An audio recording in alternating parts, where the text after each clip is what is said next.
Jose. Aye. Marco Silva has lost his job last night at Everton. Just wondering, have you spoken to him and what do you think of that news? Not yet. Too early. Too early, I think. Sad days when you lose your job, and I think it's not the moment to speak with him. He knows that I like him, he knows that I am his friend, he knows that I am sad with the situation, but he also knows that tomorrow is another day, and keep going, keep fighting. The speculation that he may be replaced by another Portuguese, Victor Pereira. Are you a fan of his? You are right, speculation. I don't know if it's true, if it's not true. Let's wait to see who comes next. Jose, after Old Trafford, Spurs have conceded now 2 goals in every game. What are you going to do to sort out the defence? Yeah, but we have to sort out the defense without losing what we have in attack. We concede 2 goals in each one of my 4 matches, but we score in all of them, and we could score even more than what we did. But you are right. We are conceding too much, and we are conceding some what I used to call cheap goals, and we have to try to stop it. The best way to do it is to work. We have no time to work at a time. After the United game, yesterday was a day of complete recovery, and today was the second recovery day, the day before the next game.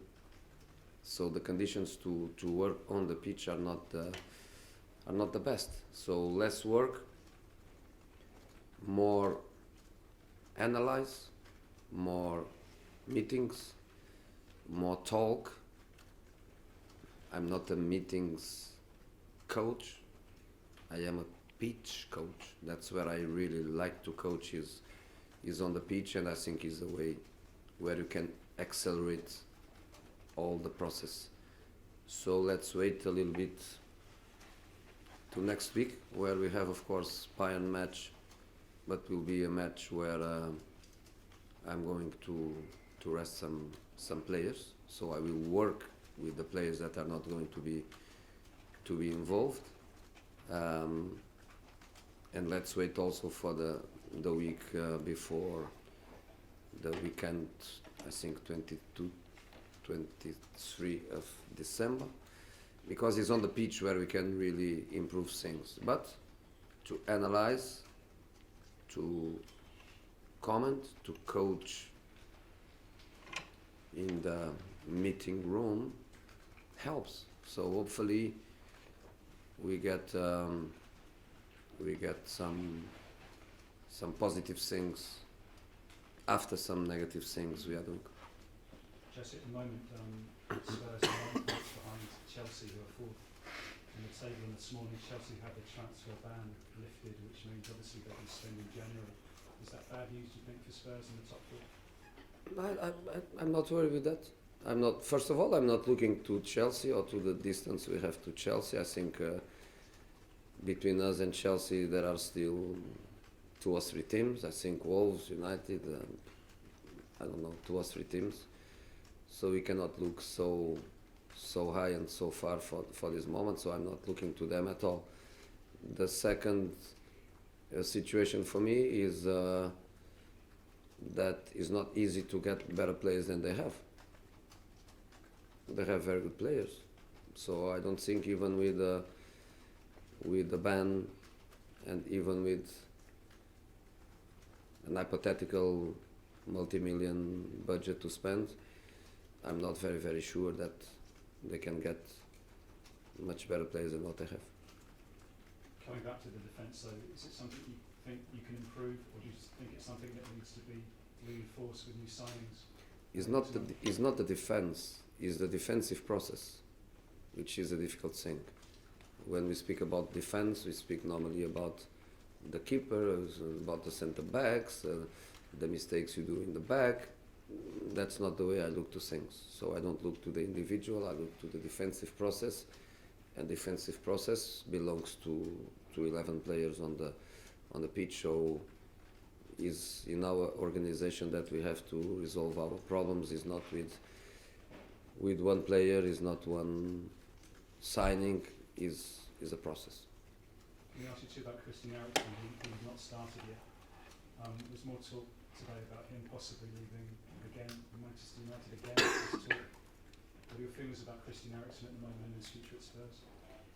You know, my feelings are, until I have anything official rather than hypothetical things and speculation, there is not much to comment. The only thing that is very, very objective is that the player in the end of the season is a free agent. That's the only thing that we know on a pragmatic point of view. Apart of that, cannot comment. Hello, Jose. I was Hi. just wondering, have you had a chance to speak to Christian about his future yet? Yes? Can I ask what he said? No? I mean, does he want to stay? I'm not going to answer you. I think that's him that has to tell you. Of course I had a conversation with him. Of course I have to defend the best interests of my club. My club is more important than my players. And my players are more important than me. But the club is more important than any one of us. So that's the way I think. Is he a fantastic player? He is. But the situation is that I have to think first in the club interests. But I'm not going to tell you. If Christian wants to do it by the personal point of view, what we spoke, I am perfectly fine with it. I have absolutely nothing to hide. I'm just not sharing with you for a question of respect to the player. You mentioned the defence. How much do your defence have to be on it tomorrow with the threat of Chris Wood and Ashley Barnes? It's not my defense. It's my defensive process. It's my defensive process. So it's not about my defenders. It's about our defensive process. We know the way they play. We know how dangerous they can be. We know where they are dangerous. We know everything about them, unless they come with some surprise out of the context that has been their context since they arrive in the Premier League. There are not surprises, but it's difficult to play against them. I know that it's difficult to play against them, and we have to know. But by the defensive point of view, we have to be good collectively, because this is not going to be a fight between two strikers and two centre-backs. It's team. On Wednesday night, Tottenham weren't at their best. Do you think the players will have a reaction and show a lot more intensity tomorrow? I hope so. That's what we think. I told one of the things I told to the players was that I saw a sad dressing room, a sad buzz, a sad plane, and that's not what I like after a defeat. I think after a defeat you cannot be sad. You have to be more than that.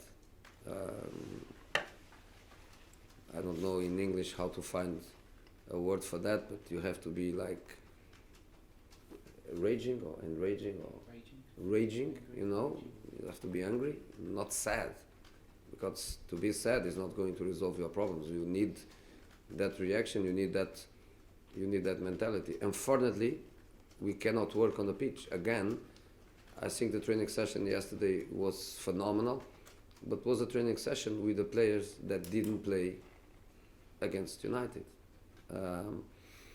So it's difficult. We need time to work. We don't have time to work. I cannot stop the league now and say, okay, 1 month of pre-season and I'm going to work with these guys. I take them to Dubai for a month and we are going to work for a month. We cannot do it. We have to play.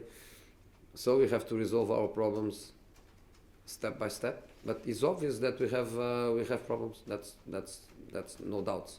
But we have players with quality, great human dressing room. I like the guys very, very much. But we need to change that feeling of feeling sorry about our mistakes and feeling sad with our bad results. We need to be more than that. So do you think it'll be January before you can really have a mark of this Jose Mourinho team? Do you think that's when it will start showing? I think step by step. But since the moment I arrived, it's my team, for good and for bad, for the good things, for the bad things. It's my team, it's my responsibility. You will listen from me that the problems are coming from the past and this kind of things. No, not at all. It's my team since day one. It's my team when we won 3 matches. It's my team when we lost the last one. And sorry, one away from football. I know you've been to see Anthony Joshua fight before. I just wondered if you think he'll get his title back tomorrow night, if you'll be watching it. Is the only bad thing of me getting the job at Tottenham is that I'm not going to be there because I was invited by the Prince to be there, but I prefer to be in the match against Burnley. Do you think Anthony will win? I'm not an expert. I just love the sport and I like Anthony very, very much because he's a great kid. I hope he wins, but in sport you can lose, so let's see. We go to Jack. Jose, I remember a few years ago you told us that your dream number 10 was a player who would play as a 9.5 with the ball and an 8.5 without the ball. You have good memory, man. Yeah, and you mentioned Deco and Schneider to us. How do you see Dele's role in the team? Is that the role you see for him? That's what he's doing. But in the defensive process, we have to get a better dynamic through everybody, and he has to work, of course, with the 2 midfield players and with the wingers closing well the spaces, and to try to be more compact and to protect better our defensive line. Because again, I just can't point my finger and say, is this centre back or is this left back? Or I don't like to do that at all. So we need to improve our defensive process, and number 10 that is an 8 in the defensive process. You understand that the 8.5 is also very important for that. But again, we need to do that without losing the 9.5. Because that guy is the guy that scores goals and he has to keep scoring goals. So I'm really, really happy, and great attitude and great motivation, and I think he underperformed for too long, and I think now he's really, really committed of performing at the top level for the most possible time. Because he's improved so much since you've been in charge here. How much do you think that's to do with the job that you've given him, and how much is to do with psychology? I think everything is globality, but again, it's more about him than about me. I think it's about him, I think it's the natural frustration of a fantastic player that knows that he was underperforming, and that I always say that of course you need sometimes what I call external sources of motivation, but if you are waiting for the external sources, it's not enough. Must be something that belongs to yourself. And I think now he's in this kind of dynamic where he's doing things by himself. He doesn't need me to be on his here every day. He's working well, he's playing well. I'm really happy. Okay, finish your belly and then Ali. Jose, you clearly enjoyed the first couple of weeks at Tottenham Hotspur. Yeah. Can I ask though, is there anything you found difficult in those first few weeks, or different, maybe very different to what you've seen in the past? Okay. As a manager. So you're saying I don't know. 2 weeks. Found anything different here to other experiences Yeah, at other or clubs? difficult challenges, things like that. No, first of all, it was the first time that I was for so long without working, because previously was just a period between Chelsea and United, or Chelsea and Inter, 4 months, something like that. This was almost a year, so it was different for me. But I have to admit that the club, by the structural point of view, the club is fantastic. So in some other clubs I had to arrive and I had to, in some aspects, try to make things from zero and try even I had to do the construction, the build-up of some departments that were inexistent or working really, really bad. And in here I found areas where I don't need even to touch, and the other ones where I felt that I need to touch to put people working the way I like, but not because people was not working or was not working well. So I think by the structural point of view, the club is fantastic, really, really fantastic. Can I just ask you also, Giovanni Lo Celso, I think it's the Real Betis vice president has come out and said that Tottenham can buy him in January, make his deal permanent, so I think it's a cheaper price. Is that something you'll be recommending to the club, or do you need more time to kind of study him closer? No, I don't. Again, I'm doing my work now to try to improve the results and to try to get the best out of the players. And of course, Giovanni is in Europe for a few years, but France with PSG and then Spain is a complete different football world than it is in England. There are so many experienced players that they arrive in England and the click for them is not automatic. So a young guy like Giovanni also needs his time to adapt to Premier League, and you could see even with Maurinho, Argentinian man like him, easy communication, surrounded by some boys that speaks French, he speaks English, so even being quite surrounded by support, it's not like he arrives here and he explodes immediately. But we know the good player he is, and give him time to develop. We think he's going to be a good player for us. Okay, last one from Dan, then we'll move to the daily papers. Dan. Jose, what role do you see for Moussa Sissoko? Because you appeared to play him further forward against Bournemouth, and you played him a bit deeper against United. And do you see him and Harry Winks as a partnership in midfield going forward? One of the good things is that we can consider him multifunctional, and he can play in various positions. But honestly, I don't think he's a midfield player.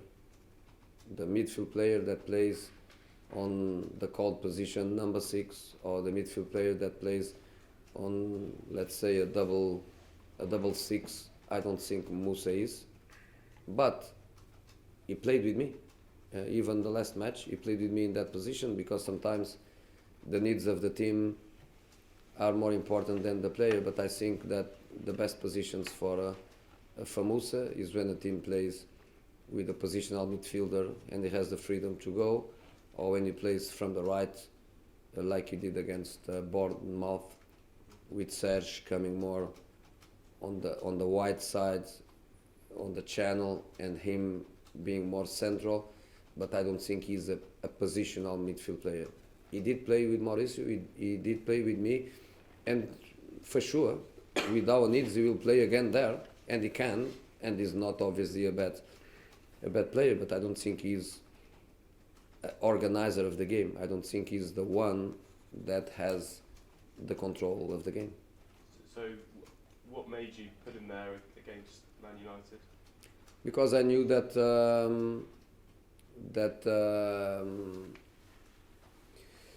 Ndombele was not in the best conditions. I decided that Skip no for a game of that dimension immediately. Eric Dyer was one of the few players that was coming with 3 matches in a row, and I also felt that Lucas could, playing in that forward position, could create problems to United. So a combination of things. But you ask me which position I think is the best position for him, and I think he's not one of the double midfield players.